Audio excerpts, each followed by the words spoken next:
Hello everyone.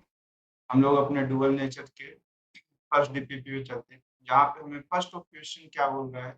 N electron mass small M with an initial velocity of कितनी है, v is equal to V not I. ठीक, V not is greater than of zero है। Is an electric field of की value कितनी है, E is equal to minus E not I cap. Constant E not की value constant है और greater than of कैसा है, जीरो है। इस de Broglie wavelength at time T is given by. मतलब मेरे पास इस क्वेश्चन में ये बोल रहा है कि इसमें कैसा है कि एक इलेक्ट्रॉन जिसकी इनिशियल वेलोसिटी इतना कुछ गिवन है मेरे पास T is equal to zero पे, और वो एक इलेक्ट्रिक फील्ड पे है जिसकी वैल्यूएशन ऑफ कितनी है, E is equal to minus E not I cap है। और ये डी ब्रोगली वेवलेंथ में किसी टाइम इंस्टेंट पे इसकी लेमडा की वैल्यू ऑफ कितनी होगी। तो आपको मालूम है लेमडा इज इक्वल टू कितना होता है, एच अपॉन एम इंटू कितना होता है, V. V in the sense of किसी टाइम इंस्टेंट की फाइनल ऑफ वेलोसिटी की बात हो रही है। ठीक है, तो अब जैसे अगर यहाँ पर देखा जाए तो मेरे पास अगर यहाँ पर बात की जाए तो मेरे पास यहाँ पर जो फोर्स होगा, अब देखिए अगर मेरे पास एक किसी एक इंस्टेंट पे इलेक्ट्रॉन किसी भी एक लाइन पे इस तरह से कुछ रखा हुआ है, ठीक, तो माइनस ई नोट आई कैप बोल रहा है, मतलब इस इलेक्ट्रॉन पे मेरे पास डायरेक्शन ऑफ जो होगा इलेक्ट्रिक फील्ड की जो डायरेक्शन होगी वो इस डायरेक्शन में है।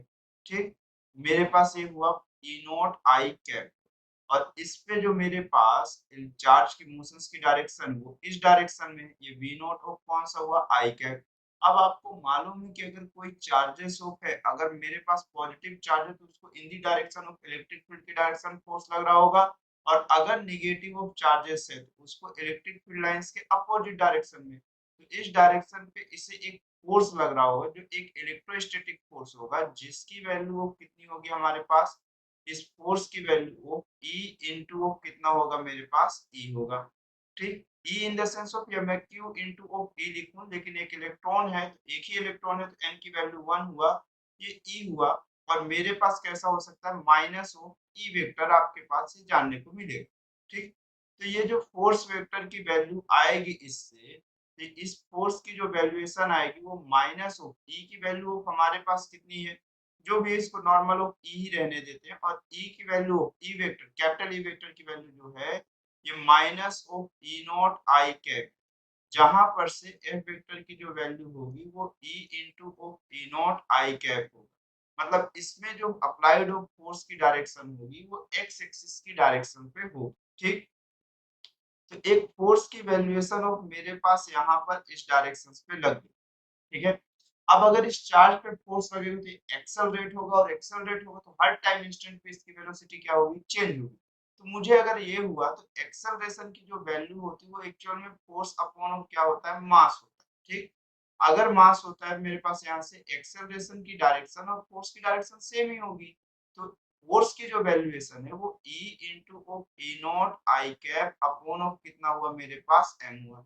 अगर हर टाइम इंस्टेंट पे इसकी वेलोसिटी चेंज होती तो मोशन के फर्स्ट इक्वेशन से टाइम इंस्टेंट के किसी भी टाइम इंस्टेंट टी पे आप इसकी वैल्यू फाइंड कर सकते हैं। तो आपको फाइनल वेलोसिटी फाइंड करना है, इनिशियल वेलोसिटी क्वेश्चन में है, एक्सेलरेशन हम फाइंड कर ले और टाइम की वैल्यू चाहिए। तो आपके पास vt की जो वैल्यू होगी एक्चुअल में वो कितनी हो जाएगी, u नॉट प्लस हो कितना हो जाएगा, a, और इनटू कितना हो जाएगा t। तो v नॉट की वैल्यू कितना हुआ मेरे पास, v not I cap plus of acceleration की value e into E not upon of m into कितना हुआ I cap dot of t हो गया। ठीक, तो नेक्स्ट स्टेप में v नॉट और ये मेरे पास कितना हुआ, v नॉट को अगर मैं कॉमन ऑफ लिया, ठीक, तो अगर वी नोट को मैं कॉमन लिया तो ये मेरे पास हो गया one plus of E into E naught upon of कितना हो गया, M into of V naught, और मेरे पास यहाँ पर टी हो गया, और ये ब्रैकेट के बाहर ऑफ कौन सा हो गया, आई। तो जो लेमडा की वैल्यू होगी वो एच अपॉन ऑफ मास की वैल्यू ऑफ कितना हुआ, एम, और वेलोसिटी ऑफ किसी भी टाइम इंस्टेंट पे जो होगी वो कितनी हो जाएगी मुझे, V naught, V naught bracket के अंदर कितना हो जाएगा, one plus of E into capital E not upon of M into of V naught, और ये मेरे पास कौन सा हुआ यहाँ पर से, ये यहाँ पे टी हुआ, और ये कौन सा हुआ, आई कैप। इस तरह से ये मेरे पास फॉर्मेशन देखेगा। अब वेवलेंथ तो कोई लेना देना है ही नहीं वेवलेंथ, ठीक है, तब मैं इस आई कैप को हटा भी दी, ये सिर्फ प्लस और माइनस सिंबल के लिए हमारे पास था। ये वेवलेंथ की वैल्यू हमारे पास इतनी आएगी। ठीक है, चल फिर नेक्स्ट क्वेश्चन पे हम लोग चलते हैं।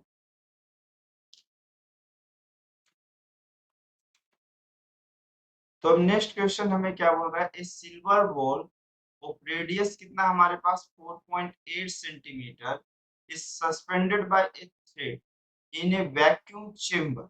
ठीक, UV light of wavelength 200 nanometer is incident on the ball for some time during which a total energy of 1 into 10 the power of minus 7 joule fall on the surface, assuming on an average one out of 10 the power of 3 photons incident is able to eject electron. The potential on sphere will be. ठीक, तो questions पे ऐसा मेरे पास mention कर रहा है कि मेरे पास इसमें पोटेंशियल कितना होगा। जैसे एक सिल्वर बॉल है, ठीक है, जैसे ये बोल रहा है कि एक सिल्वर बॉल है जिसकी रेडियस ऑफ क्वेश्चन के अंदर कितना मेंशन कर रहा है कि आर की वैल्यू 4.8 सेंटीमीटर है। अब ये इस तरह सस्पेंडेड है एक वैक्यूम चेंबर में, यूवी लाइट ऑफ वेवलेंथ है जिसकी मेरे पास मेंशन कर रहा है, उसकी वैल्यू है 200 नैनोमीटर, मतलब यही होगा हमारे पास। ठीक, is incident on the wall पे, इंसिड मतलब कैसा है, इंसिडेंट ऑफ वॉल पे हो रही बॉल पे इंसिडेंस हो रहा है for some time during which a total energy की जो वैल्यू है, जो मेरे पास कुछ टाइम की जो उसकी एनर्जी की वैल्यू है वो 1 into 10 the power of -7 joule हो गया। कितनी एनर्जी हो गया फॉल ऑन द सरफेस, कितनी एनर्जी सरफेस पे आ रही। ठीक है, अब क्वेश्चन में क्या बोल रहा है, assuming on an average one out of 10 the power of 3 photon incident is able to eject electron, मतलब जो इलेक्ट्रॉन्स को पा रहा है उससे 10 the power of 3 electrons exact होने के लिए कैसा है, हमेशा कैपेबल है। या फिर ऐसा बोल रहा है कि assuming on an average one out of 10 the power of 3 photon incident is able to eject electron.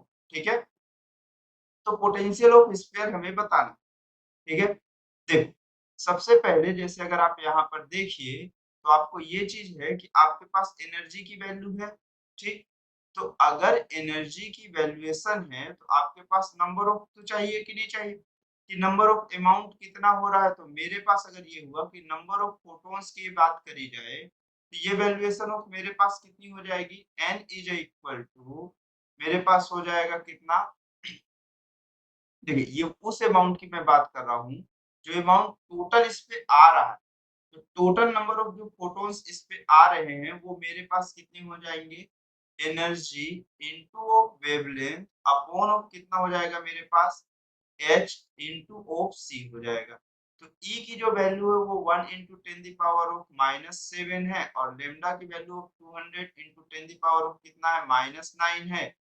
Planck constant की वैल्यू हमें मालूम है कि ये कितनी होती है, 6.6 into 10 the power of -34 और स्पीड ऑफ लाइट आपके पास मालूम है 3 into 10 the power of कितना हो गया, माइनस। तो जहां पर से आपको जो अमाउंट ऑफ है उसमें वो 1 into 10 the power of कितना हो गया, 11। अब क्वेश्चन में पोटेंशियल की वैल्यू की बात कर रहे हैं। ठीक है, तो जैसे अगर ये है तो इतने वो फोटॉन्स है तो मेरे पास क्या बोल रहा है कि assuming on average one out of 10 the power of 3 photons incidence is able two electron, मतलब मेरे पास वो बोल रहा है कि 10 the power of 3 जो फोटॉन्स आए हैं वो इलेक्ट्रॉन एजेक्ट करने के लिए कैपेबल, मतलब इसमें से जो भी नंबर ऑफ फोटॉन्स है इसमें 10 the power of 3 वो क्या कर पाएंगे, एक इलेक्ट्रॉन को निकाल पाएंगे। तो मेरे पास अगर नंबर ऑफ इलेक्ट्रॉन्स जो निकालने की बात हो रही है तो नंबर ऑफ इलेक्ट्रॉन जो हमारे पास ये इजेक्ट कर पाएगा, मतलब 10 the power of 3 फोटॉन्स जो है वो एक इलेक्ट्रॉन इमिट करेगा। तो टोटल नंबर ऑफ कितना है, 1 into 10 the power of 11, इसमें से 10 the power of 3 लोग मतलब मिलके एक फोटॉन मतलब एक इलेक्ट्रॉन निकालेंगे। ये टोटल कितना हो जाएगा, 10 the power of कितना हो जाएगा मेरे पास यहाँ पर से 8 नंबर्स ऑफ इलेक्ट्रॉन्स एग्जिट होंगे, मतलब टोटल कितने, 10 the power of 8। तो एक स्फेरिकल बॉडी पे टोटल ऑफ जो मेरे पास कहाँ पे, यहाँ पे जो चार्जेस थे वो 10 the power of कितने हो गए, 8 हो गए। ठीक है, अगर ये मेरे पास 10 the power of है तो ये मेरे पास नंबर ऑफ इलेक्ट्रॉन की वैल्यू है, मेरे पास नंबर ऑफ इलेक्ट्रॉन की वैल्यू है। तो जो चार्ज की वैल्यू होगी वो 10 the power of 8 into electron की value 1.6 into 10 the power of कितना हो गया -19 हो गया। ठीक, तो नेक्स्ट स्टेप में जो हमारे पास यहाँ पर से पोटेंशियल की वैल्यू होगी वो Q इंटू 4 पाई इंटू कितना होता है मेरे पास आर स्क्वायर की आर होता है। एक स्फेरिकल बॉडी के लिए जो सरफेस पे इसके मेरे पास चार्जेस होगा, इसके सरफेस पे तो पूरा चार्ज होना ही है, तो अगर इसके सरफेस पे जो चार्जेस होना है तो जिसके कारण मुझे इसके पोटेंशियल की जो वैल्यू मिलेगी वो कितनी हो जाएगी Q upon 4 pi into R. तो V is equal to 9 Q की वैल्यू कितना मेरे पास 1.6 into 10 the power of -19 into 10 the power of 8 और इधर डिनोमिनेटर में 4 pi epsilon naught into R की वैल्यू ऑफ आपके पास कितनी हो जाएगी, इसकी वैल्यू कुछ होगी ना, देखिए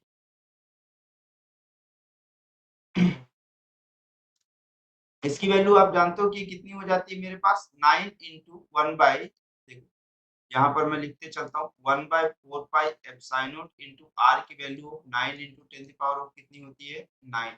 ठीक है, अरे फिर से आर में इंट्रोड्यूस कर दिया, आर नहीं 1 बाई 4 पाई एप्सिलॉन नॉट। ठीक है, तो ये मेरे पास इधर मल्टीप्लाई हो जाएगा, अब ये नीचे कवर हो जा रहा है, मैं इस साइड लिखता हूँ नेक्स्ट पेज। ठीक है, तो नेक्स्ट पेज पे कितना है पोटेंशियल की जो वैल्यू आएगी वो Q upon 4 pi epsilon naught into R आएगा। तो Q की जो वैल्यू है वो एक्चुअल में कितनी है मेरे पास N इंटू ई, और आप कितना लिख सकते हो 4 pi epsilon naught into R. Number of free electrons आप देखे हो कि 10 द पावर ऑफ 8 इलेक्ट्रॉन्स निकलेंगे और मेरे पास E की value 1.6 into 10 the power of -19। 4 pi epsilon not की जो वैल्यू है वो एक्चुअल में कितनी हो जाएगी मेरे पास 9 इंटू 10 द पावर ऑफ 9 और R की वैल्यू 4.8 सेंटीमीटर है, 10 द पावर ऑफ कितना हो गया -2 हो गया। तो जहां पर से ये वैल्यू हमारे पास ये कैंसिल आउट होने के बाद ये 3 हो जाएगा, ये कैंसिल आउट होगा 3 होगा। अगले स्टेप में कितना हो जाएगा मेरे पास 16 और 1 कितना हो गया 17 और 2 कितना हो गया 19। तो सब कैंसिल आउट हो जाएगा, लास्ट में जो फाइनल आंसर बचेगा वो सिर्फ और सिर्फ कितना वोल्ट बचेगा 3 वोल्ट बचेगा।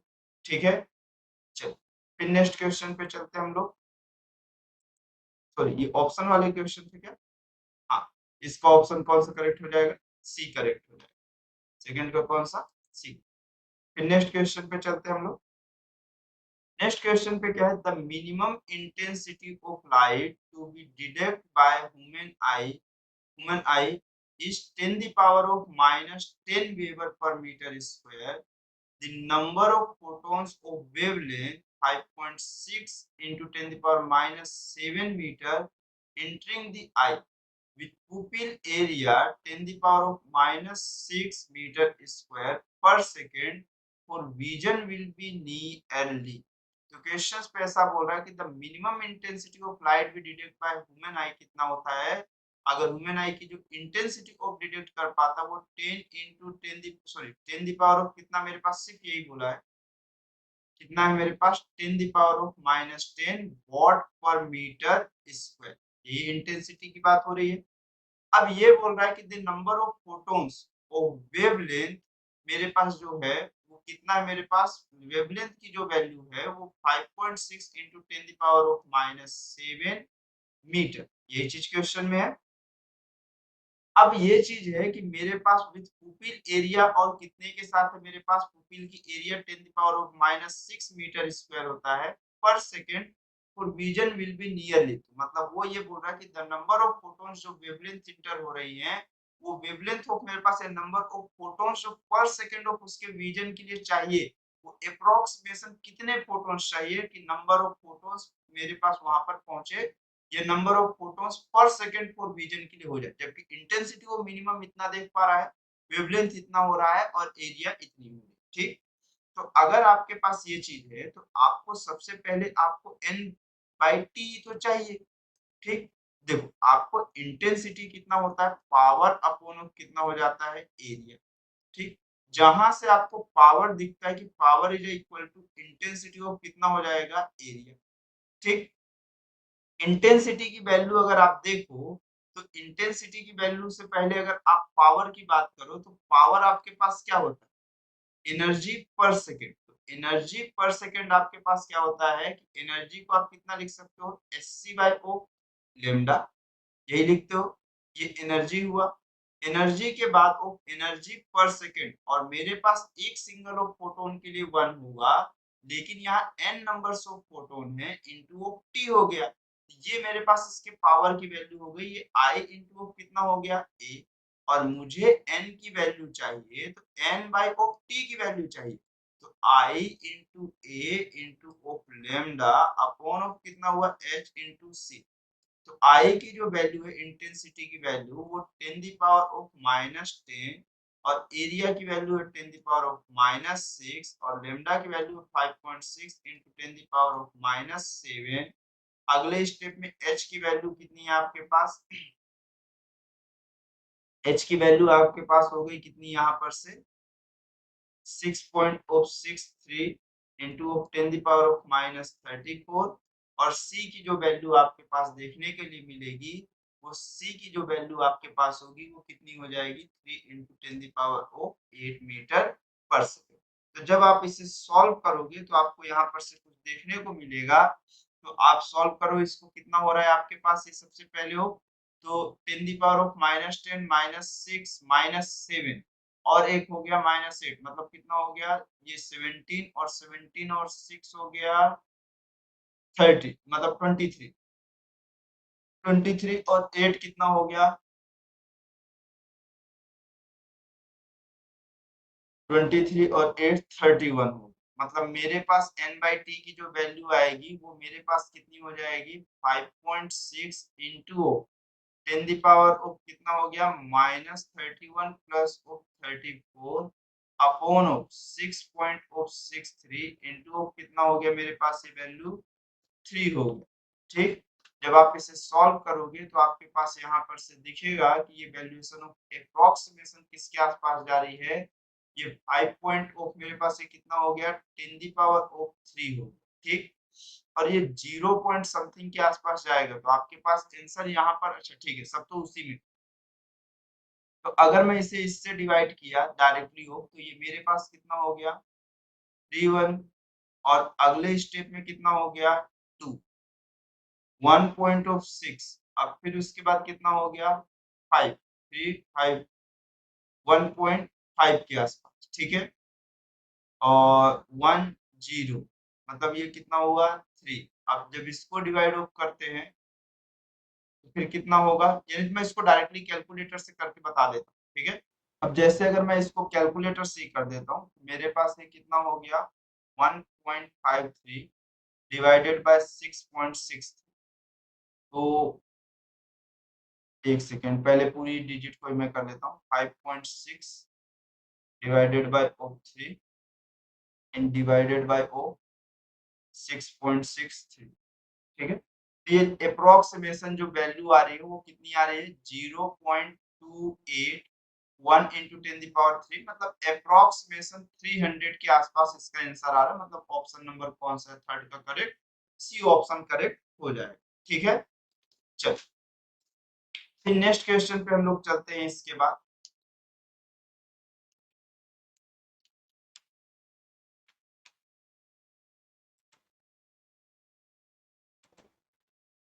नेक्स्ट क्वेश्चन हमें क्या बोल रहा है, the eye can detect 5 into 10 the power 4 photon per square per metre second of green light, ठीक। वेवलेंथ कितना है लेम्डा ग्रीन लाइट का 5000 angstrom, while the ear can detect 10 the power of -3 watt per meter square. The factor by which the eye is more sensitive as a power detector than the ear is close to. मतलब question में ये बोल रहा है कि मेरे पास जो आई की सेंसिटिविटी है, मेरी ह्यूमन आई की जो सेंसिटिविटी है वो मेरे ईयर से कितना टाइम्स ऑफ ज्यादा है या कितने टाइम्स ऑफ मोर देन, ठीक। तो देखिए अगर आप यहाँ पर से देखना स्टार्ट करिए तो आपको ये दिखेगा, क्वेश्चन में मेंशन हो रहा है जो चीज, उस चीज को मैं कंटिन्यू करते चलता हूँ। देखिए the eye can detect of मेरे पास कितना है, यहाँ पर वेवलेंथ की वैल्यू ऑफ गिवन है मेरे पास 5 इंटू 10 दी पावर ऑफ 4, मेरे पास I can detect 5 into 10 the power of 4, ये नंबर ऑफ फोटोन है, ठीक। Number of photon per second per metre per second,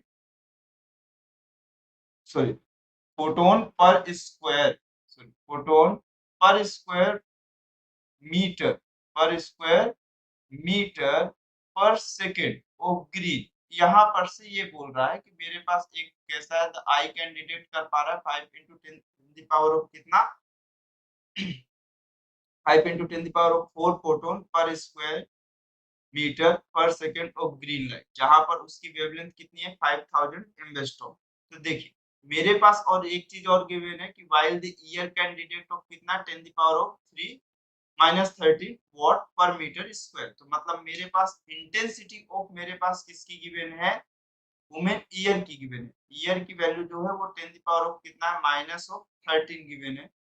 ठीक, अब इतनी ऑफ अमाउंट गिवन है 10 power of -13 weber per metre square. ठीक है, और उसी टाइम पे मेरे पास अगर ये चीज देखा जाए कि वुमेन ऑफ आई की इंटेंसिटी तो गिवन ही नहीं है, लेकिन एक चीज गिवन है मेरे पास, इंटेंसिटी इज इक्वल टू मेरे पास कैसा होता है, इंटेंसिटी इज इक्वल टू आप कहते हो ना कि पावर अपॉन ऑफ कितना हो जाता है आपके पास, ये इंटेंसिटी इज इक्वल टू कैसा होता है मेरे पास, पावर अपॉन ऑफ क्या होता है, एरिया। अब मेरे पास यहाँ पे एरिया नहीं गिवन है, यहाँ पर अगर आप देखो तो जो आपको नंबर ऑफ फोटोन पर मीटर स्क्वायर पर टाइम गिवन है, ये एक्चुअल में क्या चीज गिवन है आपके पास, फोटोन प्लस गिवन है। क्या गिवन है, फोटोन प्लस गिवन है, कि मतलब कितने नंबर्स ऑफ फोटोन पर एरिया से पास हो रहे हैं एक सेकंड के अंदर। तो ये नंबर ऑफ फोटोन्स है, ये फोटोन ऑफ प्लस के, जैसे आप कहते हो ना मैग्नेटिक फील्ड लाइंस पासिंग पर यूनिट ऑफ एरिया को आप क्या कहते हो, मैग्नेटिक, सॉरी, मैग्नेटिक फ्लक्स कहते हो, या फिर electric field lines passing of पर यूनिट ऑफ एरिया को आप क्या कहते हो, इलेक्ट्रिक फ्लक्स कहते हो। उसी तरह से फोटोन ऑफ जो प्लस है उसको आप क्या कहते हो, कि नंबर ऑफ फोटोन्स पासिंग पर यूनिट ऑफ एरिया पर सेकंड को आप क्या कहते हो, फोटोन प्लस कहते हो। क्या कहते हो आप यहाँ पर, फोटोन प्लस कहते हो। तो आपके पास फोटोन प्लस की जो वैल्यू है, ये जो फाई की वैल्यू है वो आपके पास कितनी है, यहाँ पर से 5 इंटू 10 पावर ऑफ 4।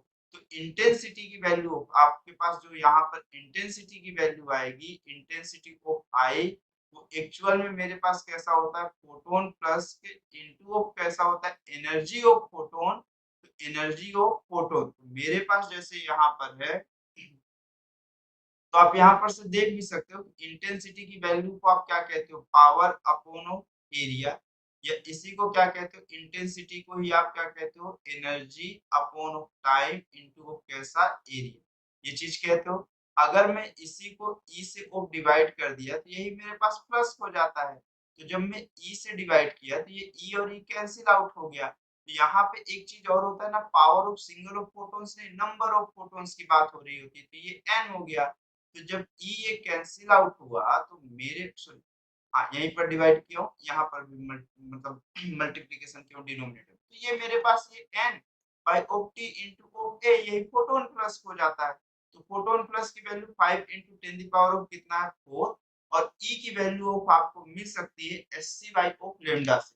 तो आपको यहाँ पर S C by of lambda से जब मिलेगा तो आपके पास एससी की वैल्यू जो होती है वो इलेक्ट्रॉन वोल्ट की जो वैल्यू होती है वो 12400 इलेक्ट्रॉन वोल्ट कितना होता है मेरे पास, यहाँ पर से ये वैल्यू होती है मेरे पास कितना, इलेक्ट्रॉन वोल्ट, और कितना होता है मेरे पास इनटू कितना कहते हो आप, और कैसा, एम्बेस्ट्रॉन। वेवलेंथ किस में होता है, एम्बेस्ट्रॉन में। इसकी वैल्यू अगर मैं लिखूं तो 12400 अपॉन ऑफ मेरे पास कितना हुआ, लेमडा की वैल्यू कितना हुआ 5000। ऊपर से एम्बेस्ट्रॉन और नीचे से एम्बेस्ट्रॉन क्या हो जाएगा, कैंसिल आउट हो जाएगा। ये डबल जीरो ये डबल जीरो कैंसिल आउट हो गया। तो अब अगर मैं इसके इंटेंसिटी ऑफ आई की बात करूं तो वो मेरे पास कितना होगा, यहाँ पर से मैं इसे डायरेक्टली कैलकुलेट कर दे रहा हूँ, 124 इंटू ऑफ कितना हुआ 5 डिवाइडेड बाय ऑफ कितना हो गया मेरे पास 50। ठीक, कितना ही हुआ मेरे पास, ये 50 हो गया, और मेरे पास कितना हो गया, एक सेकंड एक बार मैं फिर से इसको अच्छे से कर दूं। इवेल्युएशन ऑफ मेरे पास कितनी हो गई है, अगर मैं इसे किया तो ये कितना हो गया, सबसे पहले ये तो इलेक्ट्रॉन वोल्ट में चल रहा है ना, तो पहले तो मुझे इसे जूल पे लेके आना पड़ेगा ना। तो अगर मुझे इसे जूल पे लेके आना है तो 124 अपॉन 50 इंटू कितना हो जाएगा 1.6 इंटू 10 की पावर ऑफ कितना हो जाएगा -19 हो जाएगा। तो अगर अब मैं पूरी डिजिट को मल्टीप्लाई करूं तो 124 इंटू कितना हो गया 1.6 और इंटू कितना हो गया 5 डिवाइडेड बाय कितना हो गया ये 50। ठीक, तो मेरे पास ये लगभग लगभग वो जो वैल्यूएशन देखने को मिलेगी कि मेरे पास कितना हो गया है 20, ये कितना हो गया 20 इंटू 10 की पावर ऑफ कितना हो गया ये मेरे पास माइनस का कितना हो गया ये 5 हो गया। ठीक है, सो माइनस का 15 हो गया, ये माइनस का 15 वॉट पर मीटर स्क्वायर हो गया। ठीक है, तो ये इंटेंसिटी ऑफ कौन सा हो गया आई हो गया।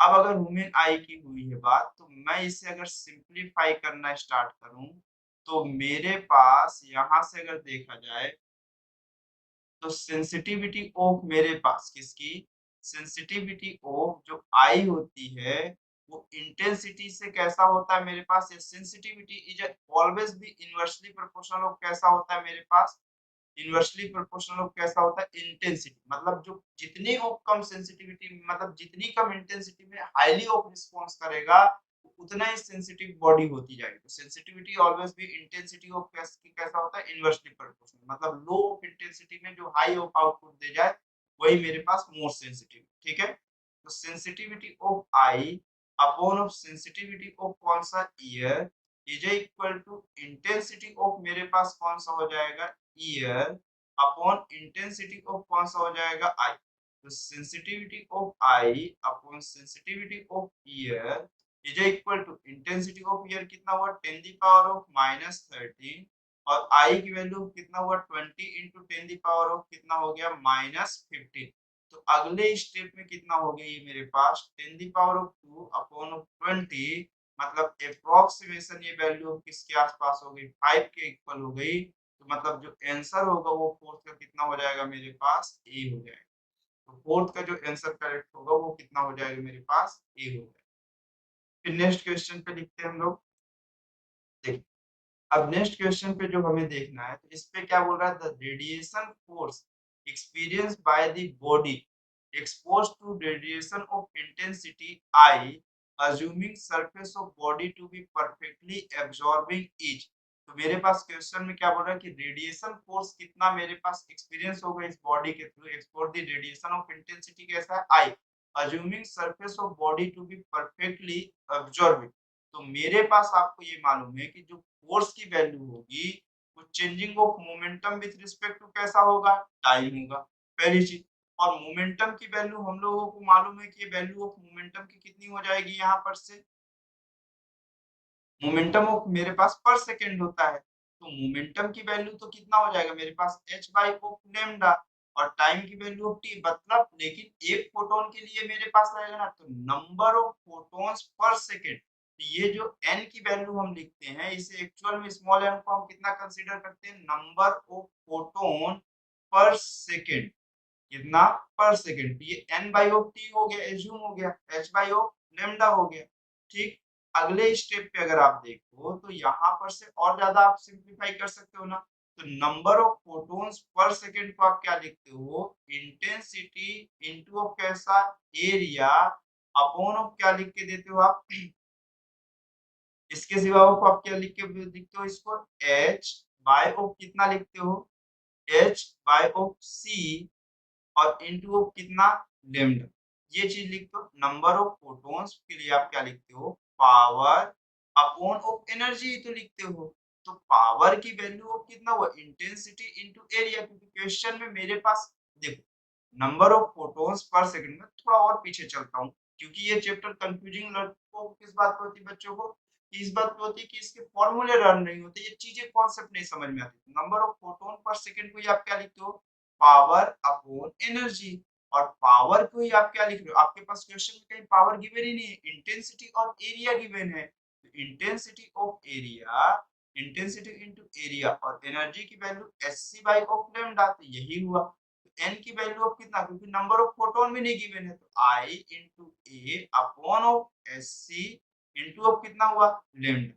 ठीक, और मेरे पास ये h बाई ऑफ कितना हो गया लेमडा, लेमडा और लेमडा कैंसिल और h कैंसिल, तो आई ए बाई ऑफ कितना हो गया सी हो गया। ठीक, तो ये फोर्स की जो वैल्यू है वो आई ए बाई ऑफ सी होगी। अब देखो एक्चुअल में ये कैसा है, चेंजिंग ऑफ मोमेंटम पूरा का पूरा रिफ्लेक्ट ही नहीं हो रहा, तो मतलब मेरे पास जो यहाँ पे फोर्सेस है वो इनिशियल टाइम पे जो भी मोमेंटम होगा सिर्फ उसी को कंसीडरेशन कर रहा होगा ना, फाइनल कंडीशन पे तो जीरो हो गया। तो मेरे पास सिर्फ इनिशियल टाइम पे जो भी मेरे पास मोमेंटम होगा, तो देखो फोर्स इस सरफेस के थ्रू फोर्स इस डायरेक्शन पे लग रहा होगा, बट मेरे पास जो इनिशियल कंडीशन में फोटोन आ रहा होगा उसकी डायरेक्शन तो इधर होगी, उसके मोशन के अपोजिट साइड। ये P initial upon of time हो गया, तो ये P initial upon of T हो गया। बस इसलिए ये चीज हमारे पास, अगर ये परफेक्टली रिफ्लेक्टिंग होता तो फोर्स की टाइम कितने टाइम से बढ़ जाती, फोर्स की वैल्यू 2 टाइम से बढ़ जाती, तो इधर 2IA बाई कितना हो जाता C हो जाता। आप डायरेक्टली इस फॉर्मूले को भी लर्न कर सकते हो। ठीक है, अब देखिए force is equal to intensity की वैल्यू तो I ही है अपॉन ऑफ मेरे पास लाइट की भी स्पीड सभी जगह पे C गिवन है, बट मेरे पास एरिया कौन सा कंसीडरेशन करूँ। देखो अगर आप मैं ये कहूँ कि मेरे पास जैसे ये कर्व ऑफ सरफेस है, फॉर एग्जांपल मैं काउंटिंग करूँ कि मेरे पास कोई एक ऐसा कर्व सरफेस है इस तरह से है, ठीक, लाइट यहाँ से भी आ रही है इधर से भी आ रही है, तो इधर अब जो आ रही है तो इंटेंसिटी ऑफ लाइट हम हमेशा सरफेस के परपेंडिकुलर लेंगे, तो इसका कंपोनेंट ऑफ इस डायरेक्शन में होगा, या फिर जो फोर्स आप काउंटिंग करोगे तो आप फोर्स पूरा सरफेस पे ले रहे हो। तो देखिए अगर मैं ये कह रहा हूँ कि जैसे मैं फॉर एग्जांपल इसकी बात करूँ, ठीक है, ये एक सिलिंड्रिकल बॉडी है ऐसा एजम्पशन से मेरा। अब देखिए अगर लाइट जो यहाँ पे आ रही है वो परफेक्टली यहाँ पे मेरे पास कैसी हो रही है, ब्लॉक पे कोलाइड कर रही है, तो ये मेरे पास डायरेक्टली ऐसा रिपल्स करेगा तो इस सरफेस के थ्रू। लेकिन जो ये कर्व सरफेस होगा, लाइट आ ऐसे रही है और इसके सरफेस की नॉर्मल की डायरेक्शन इधर है, तो अब लाइट आ ऐसे रही है और नॉर्मल की डायरेक्शन अगर इधर है मेरे साइड, तो मेरे पास इसके कंपोनेंट फोर्स का जो कंपोनेंट लगेगा वो तो इधर ही होगा, और मुझे पूछा किस डायरेक्शन में, इस डायरेक्शन में, इस फोर्स का कंपोनेंट मैं इस डायरेक्शन में फाइंड करूंगा, जो कि मेरे पास कैसा सारे की डायरेक्शन एक ही हो, तो हम हमेशा सिर्फ और सिर्फ फिर कौन सा लेंगे, इस नीचे के बेसमेंट वाले को लेंगे। तो ये एक्चुअल में देखने में कैसा लगेगा, ये कोन का एक, अगर मेरे पास एक कोनिकल फॉर्मेट है और कोनिकल फॉर्मेट को अगर मैं ऐसे बीच से कट करूंगा तो एक ट्रायंगुलर फॉर्मेट दिखेगा, जिसकी वो वैल्यूएशन ऑफ मेरे पास कितनी होगी, यहाँ से यहाँ तक वो मेरे पास एक ऐसा ट्रायंगल है, तो इसकी एरिया कितनी हो जाएगी मेरे पास यहाँ से हाफ इंटू ऑफ कितना हो जाएगा मेरे पास यहाँ से रेडियस, ये 2r हो गया इंटू ऑफ कितना हो गया मुझे h, 2 और 2 कैंसिल आउट हो गया, तो जो फोर्स की वैल्यूएशन होगी एक्चुअल में वो I into R into H by of कितना हो जाएगा c, जो ऑप्शन नंबर ऑफ फिफ्थ का कौन सा करेक्ट है, c करेक्ट हो जाएगा। ठीक है, चलिए फिर नेक्स्ट क्वेश्चन पे चलते हैं हम लोग। अब हम जैसे इस क्वेश्चन पे देखे थे, इस क्वेश्चन में हमें क्या बोल रहा है, radiation pressure on any surface is dependent on wavelength of the light used। अब उसके बाद कैसा है, is dependent on nature of surface and intensity of the light we use। तो रेडिएशन प्रेशर जो है आपके पास किस बात पे डिपेंड करता है, इंटेंसिटी ऑफ लाइट, और मेरे पास कैसा and nature of this surface कैसा है उस बात पे डिपेंड करेगा, क्योंकि अभी जस्ट आप देख के आ रहे हो कि फोर्स की value I A by of कितना होता है, सी होता है, तो pressure is equal to force per unit of area हुआ, तो सरफेस किस नेचर का है इस बात पे डिपेंड करेगा, ना कि लाइट के वेवलेंथ पे। जस्ट इसके पीछे वाले जो क्वेश्चन की बात मैं कर रहा हूँ, इस क्वेश्चन में आप देख सकते हो कि फोर्स की वैल्यू कहीं से भी कहीं तक वेवलेंथ की वैल्यू पे डिपेंड ही नहीं कर रही है।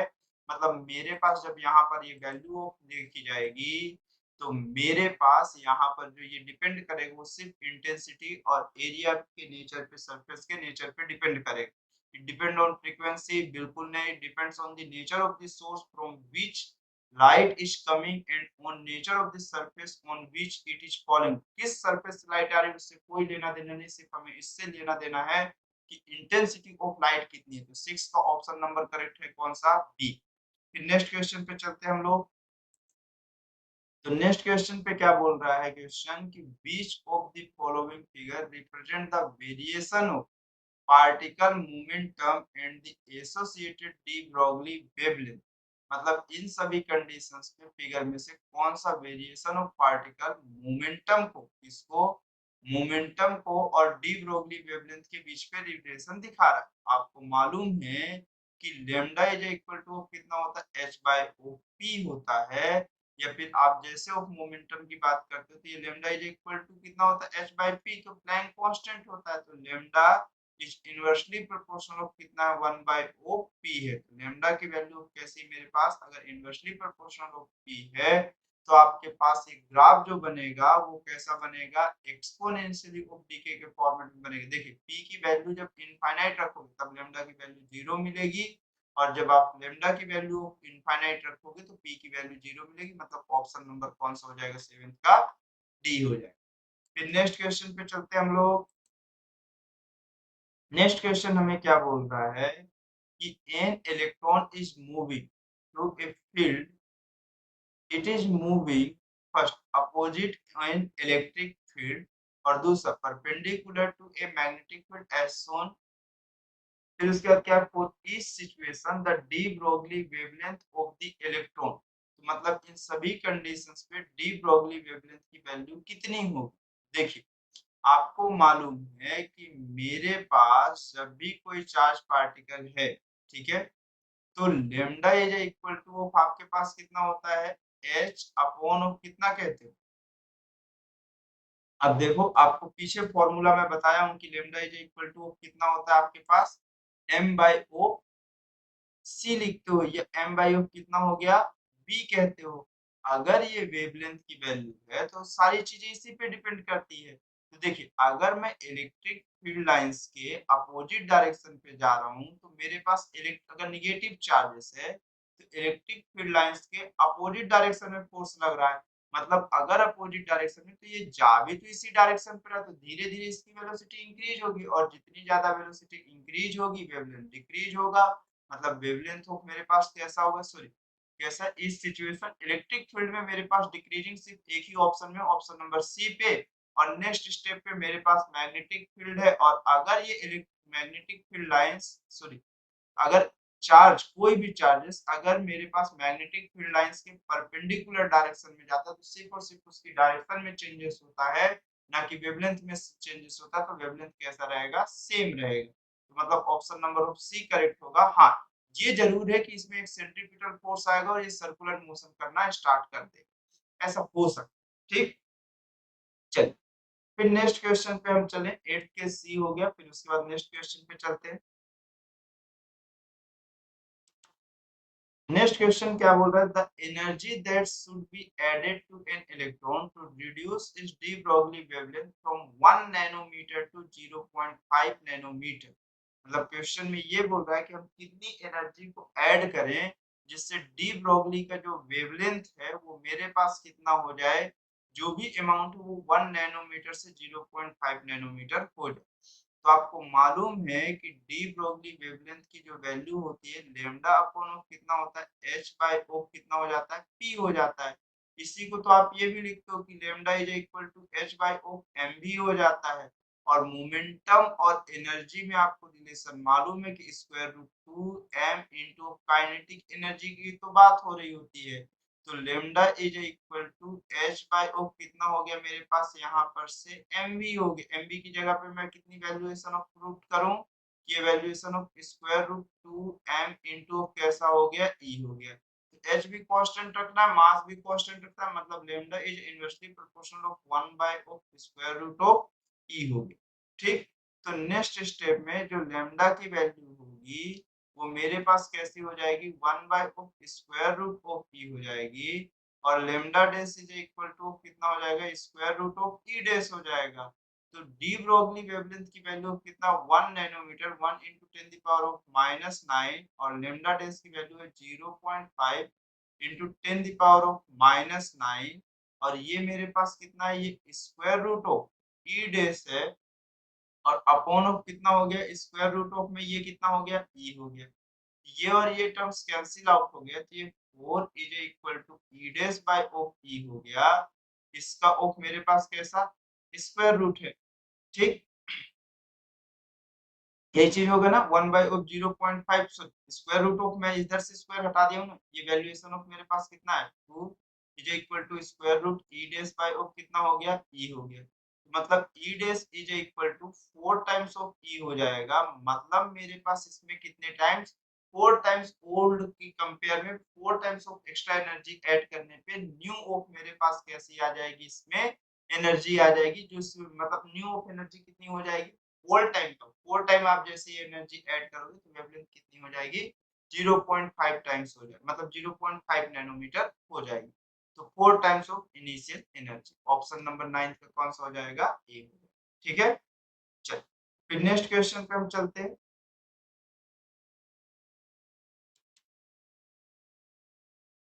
नेक्स्ट क्वेश्चन हमें क्या बोल रहा है कि a particle of mass capital M at rest decay into two particles of masses m1 and m2। ठीक है, एक पार्टिकल है जिसका मास ऑफ कैपिटल M है, वो डीके इनटू ऑफ कैसा, मतलब ऐसे ब्रेक होता है टू पार्ट्स में।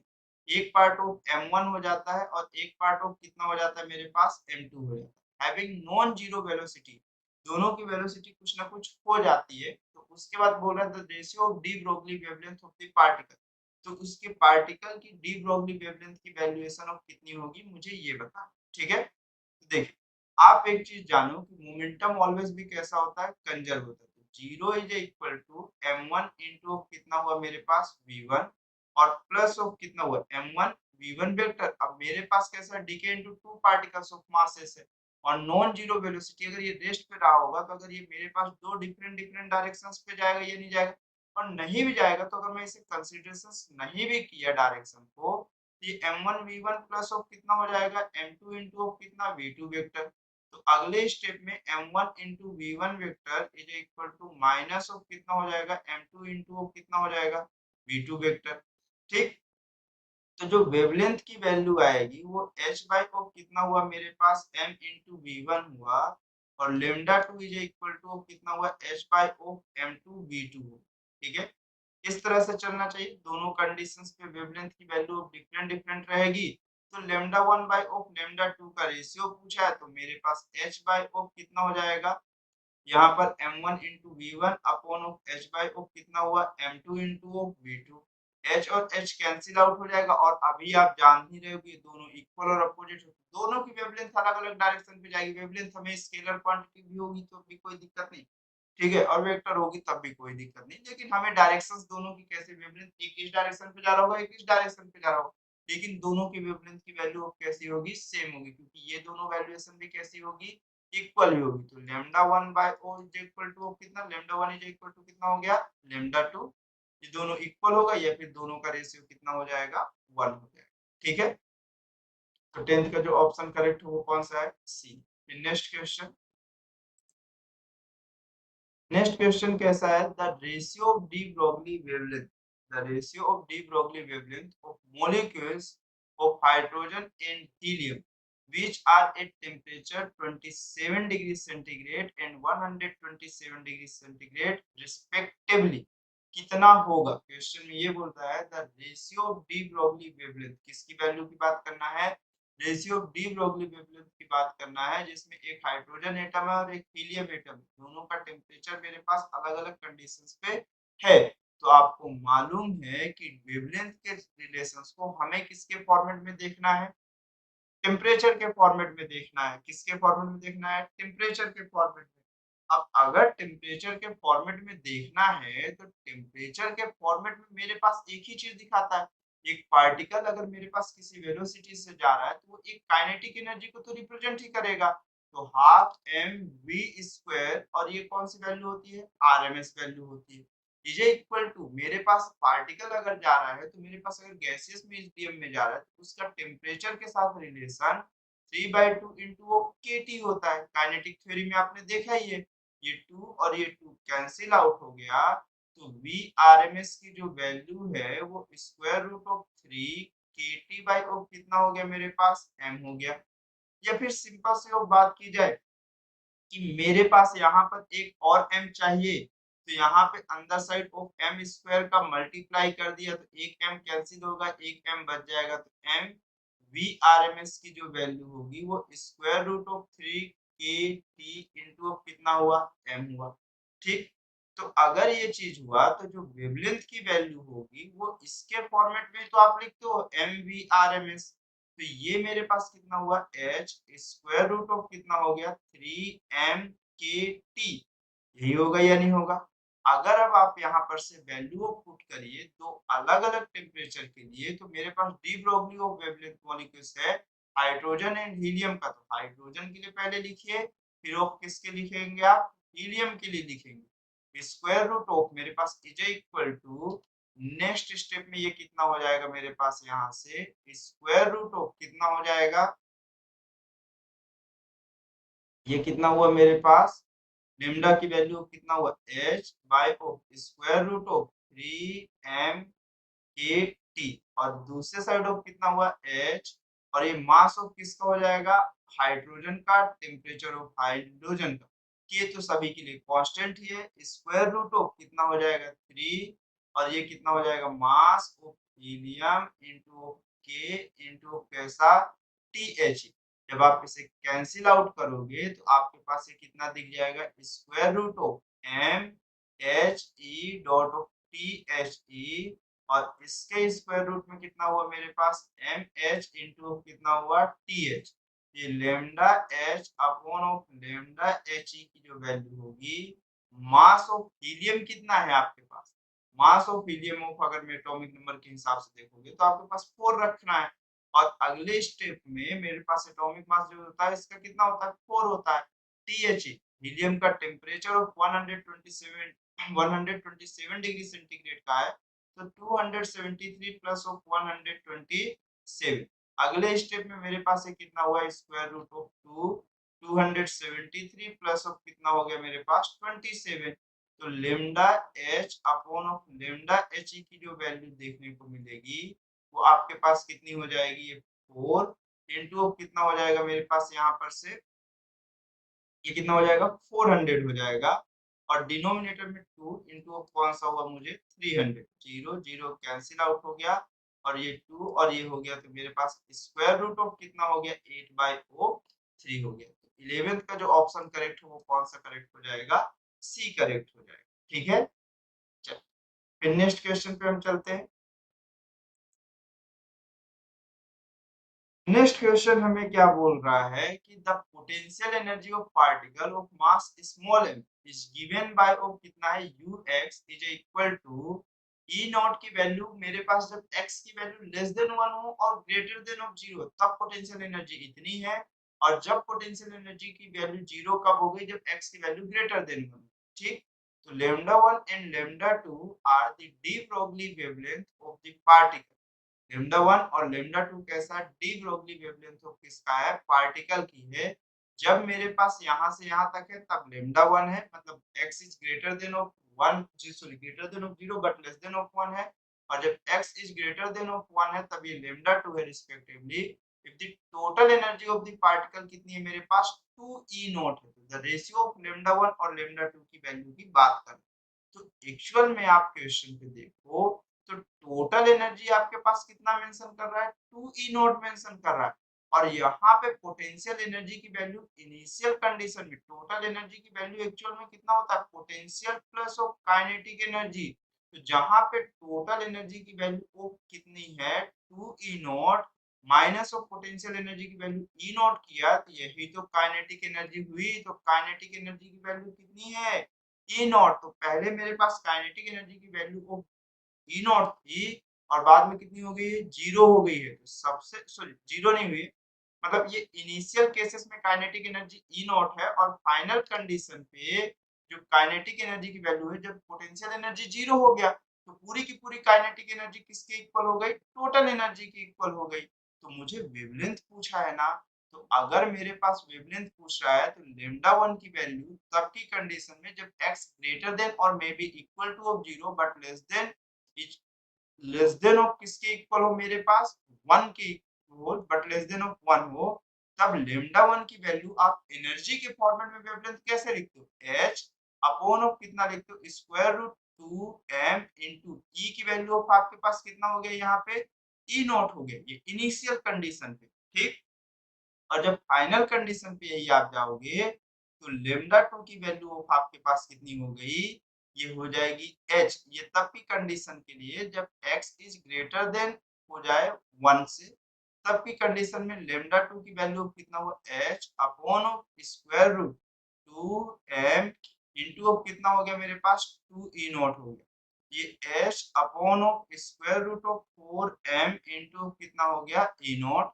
तो मेरे पास ये कितना हो गया lambda 1 by of lambda 2 is equal to कितना हुआ h by of square root 2m into of E not upon of h square root of कितना हो गया 4m ई नॉट। तो अब जब मैं इसे सॉल्व करूंगा तो ये एक्चुअल में मुझे देखने में कैसा हो जाएगा, ये square root of 4 upon of 2 हुआ और ये 2 कैंसिल आउट हुआ, तो लेमडा 1 बाय ऑफ लेमडा 2 की वैल्यू कितना हो जाएगा स्क्वायर रूट 2 हो गया। मतलब ऑप्शन नंबर ऑफ 12th का कौन सा हो गया मेरे पास सी हो गया। ठीक, चलिए फिर नेक्स्ट क्वेश्चन पे हम चले। तो नेक्स्ट क्वेश्चन पे हमारे पास कितना है, if the momentum if the momentum of an electron is changed by कितना है मेरे पास del p, then the de Broglie wavelength associated with it changed by 0.50%, the initial momentum of electron will be कितना होगा मुझे ये बताना है। Question में ये बोल रहा है if the momentum of electron is changed by, momentum of किसी भी इलेक्ट्रॉन का चेंज हो रहा है कितना change bye del p, then the de Broglie wavelength associated with it change by of de Broglie wavelength की वैल्यू कितना changes हो गई है 0.50% हो गई है। जब मेरे पास मोमेंटम मेरे पास कैसा इलेक्ट्रॉन का चेंज हुआ है del p हुआ है, तो जो डी ब्रोगली वेवलेंथ है वो कितना चेंज हो गया 50% ऑफ हो गया है। तो the initial momentum of electron की वैल्यू कितनी होगी बस मुझे ये बता। ठीक है, तो देखिए अगर क्वेश्चन में ये बोल रहा है कि लेमडा इज इक्वल टू, आप जानते हो कि ये h बाई ऑफ कितना हुआ p हुआ। ठीक, अगर ये h बाई ऑफ p हुआ तो क्वेश्चन में ऐसा बोल रहा है कि मेरे पास जब मोमेंटम को कैसा इलेक्ट्रॉन को चेंज कर दिए कि डेल p टाइम्स ऑफ से चेंज किए हैं, तो डेल माइनस ऑफ कितना हो गया, ये मेरे पास 0.50 मतलब 0.50 upon of 100 into of lambda हो गया, जहां पर ये h upon of p plus of कितना हो गया मेरे पास डेल p हो गया। तो जहां पर से ये मेरे पास कितना देखने को मिलेगा, अगर मैं इसे देखूं तो ये मेरे पास कितना हो गया यहाँ पर से, अगर मैं इसे अच्छे से सॉल्व करूं तो ये वैल्यूएशन ऑफ मेरे पास कितनी होती चली जाएगी। देखिए अगर मैं इसे सॉल्व करूं तो ये मेरे पास कितना हो गया ये 100, या फिर और ज्यादा सिंपलीफाई कर लेते हैं ना, इसे डायरेक्टली ऑफ मैं लेमडा माइनस ऑफ 1 अपॉन 200 तो कर ही सकता हूँ। आप इतना तो लिख ही सकते हो, p प्लस ऑफ कितना हो गया मेरे पास डेल p, तो 199 lambda upon of 200 is equal to h p plus of कितना हो गया मेरे पास डेल p हो गया। ठीक, अगले ऑफ स्टेप में मेरे पास जैसे ही ये हुआ तो ये लेमडा हुआ अपॉन ये 199 अपॉन ऑफ कितना हो गया 200। ठीक, अब जैसे ही अगर ये हुआ तो लेमडा की वैल्यू तो आप जानती हो ना कि मेरे पास जब इतना चेंज हुआ है तो लेमडा अपॉन ऑफ कितना, लेमडा की वैल्यू आप कितना लिखते हो h अपॉन p, तो लेमडा की वैल्यू ऑफ कितना हुआ h बाई p, ये इनिशियल टाइम पे इतना है और ये मेरे पास फाइनल ऑफ टाइम की कंडीशन से मतलब सब चेंजेस के साथ एच एस तो क्या हो जाएगा आपके पास कैंसिल आउट हो जाएगा। तो p plus of del p की जो वैल्यू होगी इनटू ऑफ कितना हो जाएगा मेरे पास 199, ओ सॉरी 200 छोड़ दिया है मैं, हाँ, ठीक है। तो मैं इसे सिंपलीफाई डायरेक्टली भी तो कर सकता हूँ ना, इतना ज्यादा कोई दिक्कत की बात है ही नहीं। 199 या फिर सिंपल सा ऑफ मैं कितना करता हूँ इस चीज को, कितना कर लेता हूँ p plus of del p, और ये कितना हो गया मेरे पास 199 इज इक्वल टू 200 p हो गया। ये 199 p plus of 199 del p is equal to 200 of p हुआ। तो डेल p की वैल्यू ऑफ कितना हुआ मेरे पास यहाँ पर से 1 p ऑफ हुआ, तो डेल p की जो वैल्यू देखने को मिलेगी वो कितनी हो गई मेरे पास, सॉरी पी की वैल्यू पूछा है ना, इनिशियल ऑफ मोमेंटम पूछा है, बस हो गया। इनिशियल मोमेंटम ऑफ पूछा तो इनिशियल मोमेंटम की वैल्यू आपके पास आ चुकी है। मेरे पास कैसा था initial momentum of the electron will be कितना हो गया 199 दिल पी। ठीक, देखो एक बार मैं और इस क्वेश्चन को डिस्कस करता हूं क्योंकि ये क्वेश्चन काफी ठीक-ठाक क्वेश्चंस कहलाता है। इस क्वेश्चन में क्या बोल रहा है if the momentum of electron is change bye of कितना हो गया है डेल पी हो गया, तब की कंडीशन में जो डी ब्रोगली वेवलेंथ है वो चेंज हुआ है इतने परसेंट से। मतलब मैं ये कह रहा हूँ कि जब मैं अपने मोमेंटम में कितना जो भी पी चल रहा था, अगर उसमें मैं डेल पी को ऐड कर दिया, तो मेरा जो मेरे पास अब जो चेंजेस आ रहा है, ये जो मेरे पास अभी की कंडीशन पे है, तो final minus of initial wavelength की बात कर रहा है।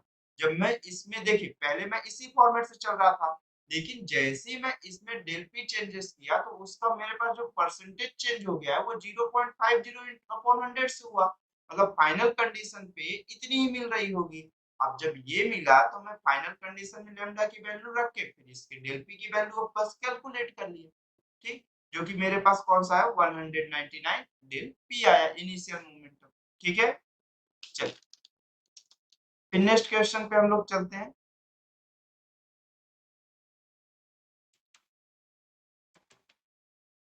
नेक्स्ट क्वेश्चन क्या बोल रहा है हमें कि इसको थोड़ा जूम आउट कर लेता हूँ।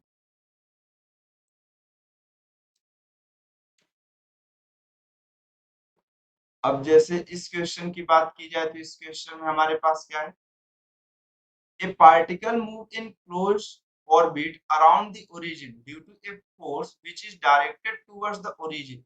The de Broglie wavelength of particle carry cyclic between the two values lambda 1 and lambda 2. Lambda 1 is greater than of lambda 2. Which of the following statement is true? तो मेरे पास ऐसा क्वेश्चन में बोल रहा है कि मेरे पास एक पार्टिकल मूव कर रहा है क्लोज्ड ऑर्बिट में अराउंड द ओरिजिन के close, due two forces which is directed towards the origin. Force के कारण वो हमेशा ओरिजिन की डायरेक्शन में, और the de Broglie wavelength of the particle, मेरे पास दो वेवलेंथ है। अगर दो वेवलेंथ है तो एक्चुअल में ये हमेशा एक फिक्स सेंटर से एक कैसा मेरे पास इलिप्टिकल फॉर्मेट में मूव कर रहा होगा। तो देखो जब अगर ऐसी कंडीशंस आती है तो which of the following statement are कैसा है मेरे पास करेक्ट है, ये पूछा हुआ है। तो पहले ऑफ स्टेट में मेरे पास अगर ये चीज है तो आप पहले ये समझते चलो कि लैम्डा इज इक्वल टू कितना होता है एच अपॉन एम इंटू कितना वी हो गया। एम इंटू वी की वैल्यू कितना हो गया मेरे पास पी हो गया। तो lambda is equal to H by P हो गया, जहां से पी की वैल्यू कितना हो गया एच बाई ऑफ लैम्डा हो गया। तो एच मेरे पास कैसा है कांस्टेंट है, तो momentum is inversely proportional of कैसा होता है मेरे पास वेवलेंथ होता है। इसी तरह से होता है या नहीं होता। तो देखिए आपके पास क्वेश्चन में क्या बोला, the particle could be moving in circular orbit with origin at centre. नहीं, ये तभी पॉसिबल होता जब दोनों ही कंडीशंस पे मोमेंटम ऑलवेज भी कांस्टेंट तब होता जब मेरे पास वेवलेंथ सेम होती है, और वेवलेंथ तभी सेम होगी जब मेरे पास हर इंस्टेंट पे उसकी वेलोसिटी कैसी हो सेम हो। दूसरा क्या है, the particle could be moving in elliptical orbit with origin at it focus, एकदम सही है। फिर नेक्स्ट क्वेश्चन में क्या बोल रहा है, when d Broglie wavelength is lambda 1, the particle is nearer to origin than when it is value is lambda 2। Question एक सेकंड, थर्ड क्या बोला, when d Broglie wavelength is lambda 1 the particle is nearer the origin then when its value is lambda 2। मतलब वो बोल रहा है कि जब वो पास में होगा तब उसकी वेलोसिटी ऑफ कैसी होगी मेरे पास, वेवलेंथ ऑफ कैसी होगी ज्यादा होगी। तो देखो आप एक चीज समझो कि जब वो पास में होगा तब उसकी वेलोसिटी ऑफ मेरे पास कैसी होनी चाहिए, ज्यादा होती चली जाएगी, और दूर में कैसी होती जाएगी, कम होती जाएगी। ऐसा ही होगा क्या, आप देखो अच्छे से एक बार नोटिस करो इस क्वेश्चन को, आपको आंसर बनेगा। ये थर्ड और फोर्थ में से दो में से कोई एक ही करेक्ट हो गई, मल्टीपल करेक्ट है। ठीक है, एक ही ऑप्शन करेक्ट, देखो ये दो सेम चीज पूछा है तो ये वाले तो रॉन्ग हो गए, ये करेक्ट हो गए। अब सी और डी में आप देखो, इसमें आप जब कहोगे तो एक्चुअल में P is inversely proportional of wavelength है, ठीक। और या फिर ये कहूं कि lambda is inversely proportional of velocity है। देखो जब कोई भी बॉडी अपने फिक्स्ड ऑफ ओरिजिन के रिस्पेक्ट में मूव कर रही है तो कुछ चीज कांस्टेंट हो या ना हो, अगर कोई एक्सटर्नल फोर्सेस नहीं आ रहा है तो उसका मोमेंटम कंजर्व होता है लीनियर वेलोसिटी में, और सर्कुलर या फिर कोई एंगुलर वेलोसिटी पे मोमेंटम की जगह पे एंगुलर मोमेंटम कंजर्व होता है। L is equal to M V into कितना लिखते हो आर। अगर मैं ये कहूँ कि मेरे पास जब इसकी डिस्टेंस, जब बॉडी बॉडी कैसी होगी पास में होगी तब इसकी वेलोसिटी बढ़ जाएगी, और जब बॉडी इससे दूर होगी तब इसकी वेलोसिटी क्या हो जाएगी, डिक्रीज हो जाएगी। तो मतलब मेरे पास जब पास में होगा तो मतलब इसे V1 कहा और इसे V2 कह रहा हूं मैं, तो मेरे पास ये चीज समझिए, यही है ना क्वेश्चन में। नियरर को लेमडा 1 का है ना? अच्छा नहीं, ऐसा कुछ भी नहीं हुआ। तो जब V1 of near of about में होगा, तो मेरे पास अगर V1 greater than of V2 है, तो wavelength of lambda 1 less than of कितना होगा? लैम्डा 2। मतलब कैसा? When de Broglie wavelength is lambda 1 is particle is nearer. जब पार्टिकल पास में होगा, तब मेरे पास ये चीज नहीं होगी। When the de Broglie wavelength, क्योंकि लैम्डा 1 की वैल्यू कैसी है? ज्यादा है। When the de Broglie wavelength is lambda 2, the particle is nearer, क्योंकि जब पार्टिकल पास में हो, ओ सॉरी सॉरी सॉरी सॉरी, उल्टा हो गया ना? ऐसा ही कुछ गड़बड़ हो गया, गड़बड़ हो गया, रुको रुको, यहाँ पे नहीं, यहाँ पे कुछ मेरे डिफाइन में करने में कुछ गड़बड़ हो गई, ठीक है? क्या बोल रहा था? मेरे पास v1 की value angular momentum L is equal to mv into r, ठीक है? v पास में है तो मेरे पास जैसे डिस्टेंस पास में तो वेलोसिटी बढ़ जाएगी, v1 की वैल्यू ज्यादा होगी तो लैम्डा 1 की वैल्यू अब कैसी हो जाएगी?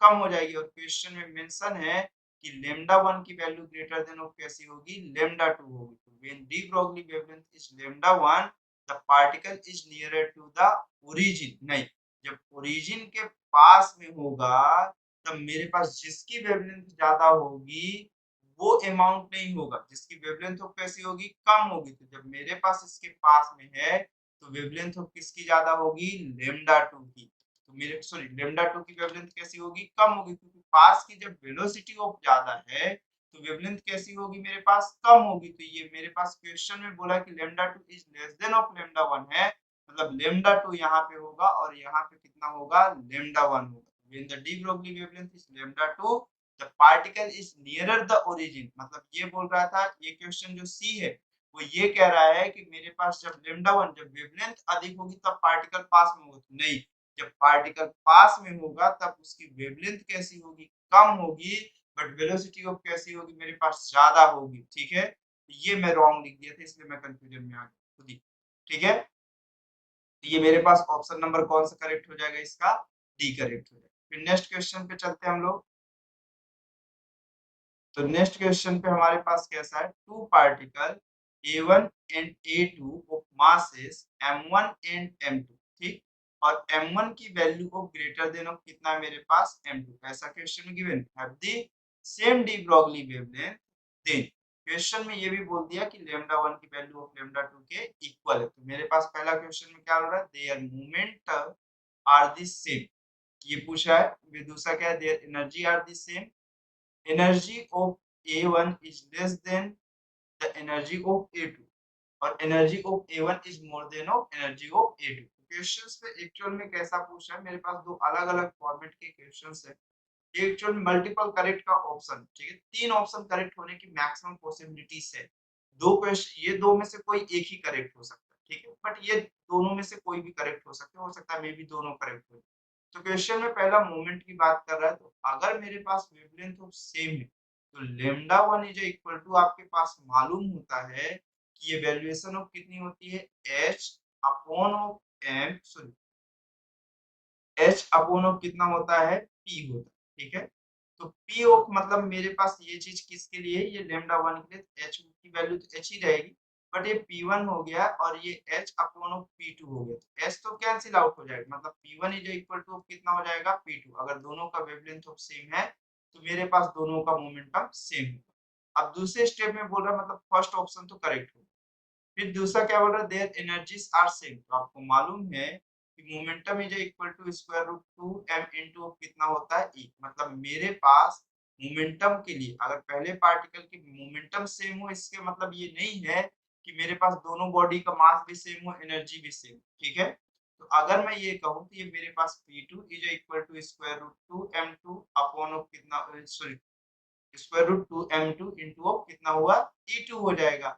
मोमेंटम का रिलेशन विद एनर्जी आ रहा है। तो अगर मैं दोनों के रेशियो को देखूं तो ये दोनों तो सेम है, ये दोनों कैसा हो जाएगा? कैंसिल आउट हो जाएगा। जब मैं इसे देखूंगा तो square root 2 m2 into of कितना हुआ मुझे? E2 is equal to square root 2 m1 into of E1। अब देखो तो आपके पास स्क्वायर रूट ऑफ कैंसिल, तो ये मेरे पास कितना हुआ? E2 by of E1 is equal to m1 by of m2। मतलब जिस पार्टिकल का मास ज्यादा होगा उसकी एनर्जी कैसी होगी? ज्यादा होगी। तो दोनों की एनर्जी सेम नहीं हो सकती। एनर्जी ऑफ A1, अब देखो ये तीन ऑप्शन एक्चुअल में एक जैसे थे, आपको इनडायरेक्टली पूछा तो पहले में अगर एनर्जी सेम है तो मेरे पास ऑलरेडी सी और डी कैंसिल आउट हो जाए और अगर मेरे पास बी कैंसिल आउट है तो अब आपको सी और डी में से सर्च करने का पड़ेगा कि कौन सा है। तो पहले कैसा बोला energy of A1 is less than of energy of A2. आपको दिखा कि energy is inversely proportional of कैसा है मेरे पास मास है। अगर इनवर्सली प्रोपोर्शनल ऑफ मास है यहाँ पर की कंडीशंस पे तो आप ये कह सकते हो कि मेरे पास m1 की वैल्यू ऑफ ज्यादा है और m2 की वैल्यू ऑफ कम है तो e1 की वैल्यू ऑफ कम होगी और e2 की वैल्यू ऑफ कैसी हो जाएगी ज्यादा होगी। तो एनर्जी ऑफ a1 कैसा है मेरे पास लेस देन होगी एनर्जी ऑफ किससे मेरे पास a2 से। ऑप्शन नंबर कौन सा करेक्ट हो जाएगा सी और ऑप्शन नंबर डी गलत हो जाएगा। ठीक है तो आई होप आपको यहाँ तक समझ में आया होगा। आप इसकी प्रैक्टिस करते रहो। Okay thanks for watching.